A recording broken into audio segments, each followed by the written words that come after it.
रेवा ने प्रेम किया था और उसके बाद विवाह। अब वो बिस्तर पर लेटी हुई अपने गर्भस्थ शिशु को प्यार से सहला रही थी, दुलार रही थी, कुछ कुछ उनिंदी सी सपनों में डूबी हुई, लेकिन वो खुश नहीं थी। शेषांत जिस दिन शराब पीता है उस दिन घर देर से लौटता है। गाड़ी का दरवाज़ा बंद करने की आवाज़ और भारी गला सुनते ही रेवा समझ जाती है कि अब उपद्रव होने ही वाला है।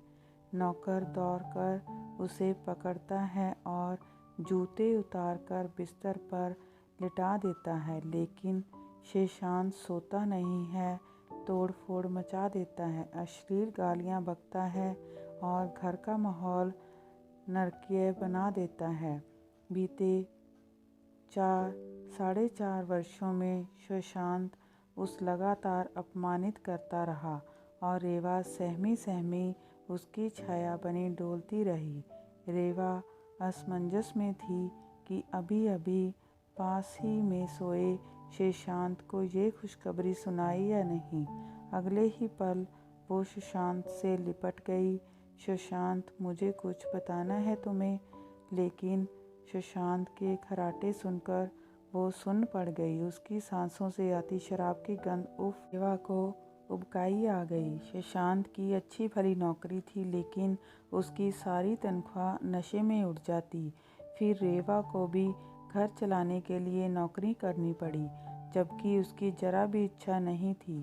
शेषांत की माँ जब पहली बार उसके घर आई तो शेषांत ने उससे कहा, ना मालूम क्यों नौकरी करती है रेवा, कितनी बार मना किया है तब भी नहीं सुनती। रेवा घृणा से कांप उठी। कितना झूठा है ये आदमी, कितना चंट। वह सोच रही थी कि कौन सा शेषांत है जो उसका पति बना बैठा है। बीते बरसों में हर दिन एक अजनबी शेषांत उसके सामने आ जाता है। इस अपरिचित अनजान को रेवा कहाँ पहचानती है। ये तो शराबी, लंपट, क्रूर और निर्दयी शेषांत है, जिसने पिछले ही दिनों नशे की झोंक में रेवा को धकेल दिया और बेड के कोने से लगकर रेवा के माथे से खून की धार बह निकली। तब भी शेषांत को कोई फर्क नहीं पड़ा। कहाँ खो गया वह शेषांत जिससे रेवा ने कभी प्यार किया था। किसके बांटे वो अपनी पीड़ा। उसे याद आई कृष्णा की, जीवन की आपाधापी में कृष्णा पता नहीं कहाँ गुम हो गई। ना शायद अपनी उलझनों में उलझी हुई रेवा को ही समय नहीं मिल सका उसे याद करने का। शेषांत के साथ रहती रेवा को लगा मानो वो किसी मक्कड़ जाल में फंस कर रह गई है। उन दिनों रेवा इतराई फिरती थी। उसने अपना प्यार जो पा लिया था, लेकिन कृष्णा, वो बीते हुए कॉलेज के दिन, महीने, बरस, हर बात खुशनुमा लगती थी। उन दिनों रेवा पढ़ने में तो अच्छी ही थी, साथ ही खूबसूरत इतनी कि लोग सोचते देवलोक से ये अप्सरा पृथ्वी पर क्यों आ गई। दूसरी तरफ कृष्णा, उसकी सहेली, वो ऐसी नहीं थी जिस पर नज़र पड़ जाए तो हटे ही नहीं, और ऐसे भी नहीं कि नज़र पड़ते ही फ़ौरन हटा लेने को मन करे। रेवा ने उन दिनों शेषांत की कामना की थी। उसने कृष्णा से कहा, मैं नहीं चाहती कि बरसों बाद इस ग्रीक देवता को मैं किताबों में ढूंढूं या सपनों में। यह तो रेवा को बाद में पता चला कि शेषांत की गहरी और ठहरी दृष्टि सब पर से घूमकर रेवा पर ही आकर रुकती है। फिर कृष्णा ने ही रेवा और शेषांत को मिलवाया था। जब शेषांत की काफ़ी अच्छी नौकरी लगी तो सबको रेवा की किस्मत से रश्क हुआ। दूसरी तरफ कृष्णा, वो लाख चाहने के बावजूद साकेत को पा ना सकी। उसने सीधे सीधे नकार दिया था कृष्णा को, और कृष्णा सफ़ेद स्तब्ध चेहरा लिए खड़ी रह गई। काफ़ी देर बाद उसकी आंखों से आंसू बहने लगे, वह भी हिचकियों के साथ। इधर रेवा ने कोर्ट मैरिज की और उधर कृष्णा ने अपने माता पिता की पसंद के लड़के से शादी कर ली। मामूली कद, साधारण रूप रंग, लेकिन अच्छी नौकरी वाला योग्य लड़का। शादी के समय कृष्णा उदास थी। रेवा और सुशांत की शादी के शुरुआती दिन मद भरे थे, सपनीले थे। उन दिनों रेवा नहीं समझ पाई कि सुशांत का प्यार दरअसल प्यार नहीं, बस एक वासना है। सुशांत ने उसका हर तरह से उपयोग किया।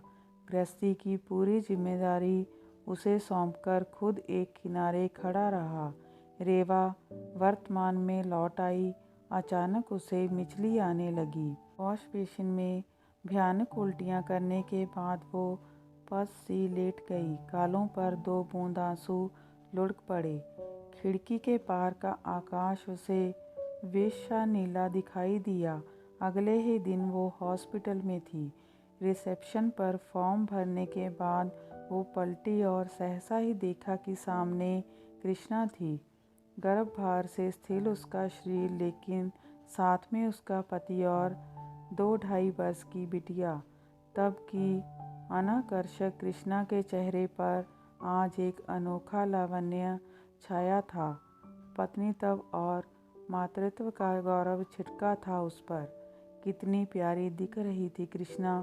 अपनी डिलीवरी के लिए ही आई थी वो। रेवा देखते ही भांप गई। रेवा कितने समय बाद। What a surprise. कोई गुड न्यूज़। उसने रेवा के पेट पर हल्के से हाथ फेरा तो रेवा चौंक पड़ी। उसने हामी भरी। मुस्कुरा रही थी वो, एक नकली मुस्कान। बहुत कुछ कहना चाहती थी कृष्णा से, लेकिन यह समय, यह जगह उसके लिए सही नहीं थी। कैसी है तू? रेवा ने कृष्णा का हाथ थामते हुए पूछा। सब बढ़िया। देख तो रही है कृष्णा, खुशी खुशी कह रही थी। तेरा फ़ोन नंबर मिस हो गया था मुझसे, और मेरा नंबर भी तो बदल गया है। तू भी कैसे कॉल करती? वो एक बार फिर खिलखिलाई, और उसका पति मुग्ध भाव से उसे देख रहा था। बच्ची को उसने अपनी सुरक्षित गोद में उठा लिया था। कृष्णा और रेवा ने अपने अपने फ़ोन नंबर एक्सचेंज किए, और कृष्णा धीरे धीरे चलती हुई अपने रूम की तरफ बढ़ गई। रेवा का कमरा दूसरी मंजिल पर था। जब रेवा को होश आया तब भी उसकी आंखें पनीली थी। मद्रासी नर्स ने उसकी चादर सही की और कुर्सी पर बैठते हुए कहा, तुम्हारी फ्रेंड को बेटा हुआ है। रेवा के मन में एक फांसी चुभ गई। अपने अजन्मे बच्चे के लिए उसकी आंखें भर आई। इस बच्चे के अंत के बाद उसे सुशांत के कारावास से भी मुक्ति चाहिए होगी, वरना यह कारावास उसके लिए उम्र कैद साबित हो जाएगा। उसे फैसला करना ही होगा। रेवा को इस कठोर सच का एहसास बहुत समय बाद हो पाया कि सुशांत को मात्र उसकी स्त्री देह से प्यार था, उससे नहीं। देह की धरा पर रोपे गए वासना के अंकुर को नष्ट करके उसने कोई पाप नहीं किया। रेवा ने प्रेम किया था, भले ही एक तरफा, और कृष्णा ने विवाह। आज विवाह जीत गया और प्रेम हार गया। एक समय था जब रेवा को कृष्णा से सहानुभूति हुई थी, और आज नहीं। कृष्णा के संपर्क में अब वो नहीं रह पाएगी। उसने अपने मोबाइल से कृष्णा का नंबर ब्लॉक कर दिया।